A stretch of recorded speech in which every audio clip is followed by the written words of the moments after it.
then it is called hypertonic solution.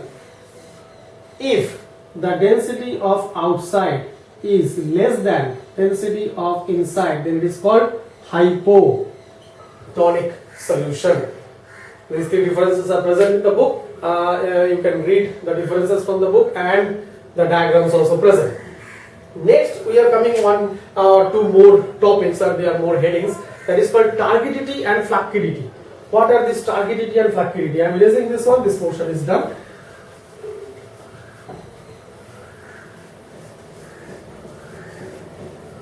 Turgidity and fluidity.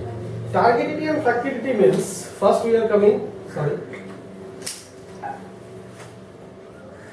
First we are coming turgidity. Turgidity means what? Turgidity means when a cell, this is a cell, when a cell is taking water inside, then if one situation is coming when the cell is become fulfilled, no more water can be taken inside by the cell, then that condition is called turgid condition. That condition is called turgid condition. And this phenomena, that means to take the water to such level that it will become turgid, fulfilled. This phenomenon is called turgidity. This is turgid condition and turgidity. This is the adjective, turgid condition. This is the noun, turgidity. The situation is called, the phenomena is called turgidity. Now, when it is becoming turgid, then this liquid present inside, this liquid will give pressure in the cell membrane and cell wall region. This pressure is called turgor pressure. This pressure is called turgor pressure. Okay, now when we are talking about turgidity, we have to talk about fluidity, because the opposite thing is the fluidity. I am writing same here. This is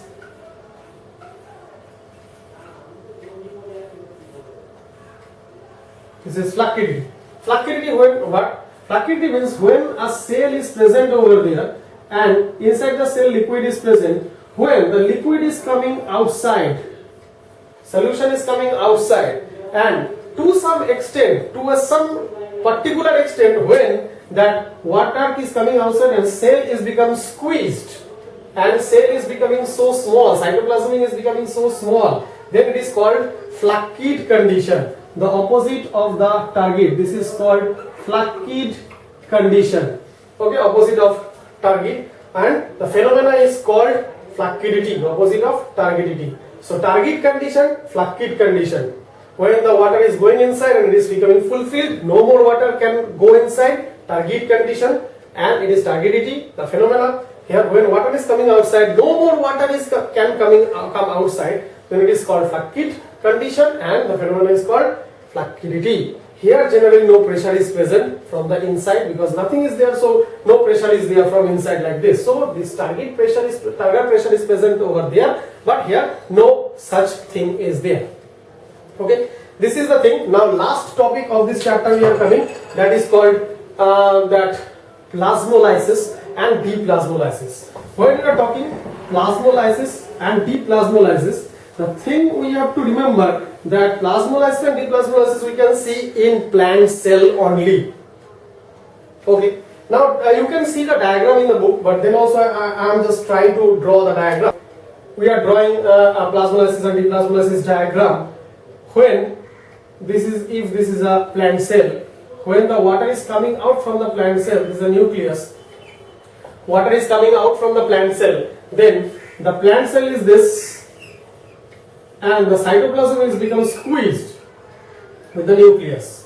Then this is called plasmolysis, plasmolysed condition or plasmolysis. Water is coming outside and this cytoplasm becomes squeezed in plant cell. And when this thing is happening, then it is called plasmolysis. When this thing is happening, then it is called deplasmolysis. That means when it is already in plasmolysed condition and water is going inside and it will become in normal again, then it is called deplasmolysis. and when normal will become like this. When water is going outside, it is called plasmolysis. These are the topics from this chapter we have discussed. Last topic, ascent of sap. Ascent of sap means when a root, with the help of the root here, is taking the water and the molecules inside, then water and molecules, that solution is going through the xylem and fluid, that xylem and that stem is going towards the leaves. This is called ascent of sap, because the sap means the solution, water and minerals together. This sap is going towards the top against the gravity. This is called ascent of sap. This is the last topic we have discussed from this chapter. So check the question and solve this question, then it will be helpful for everyone. Thank you.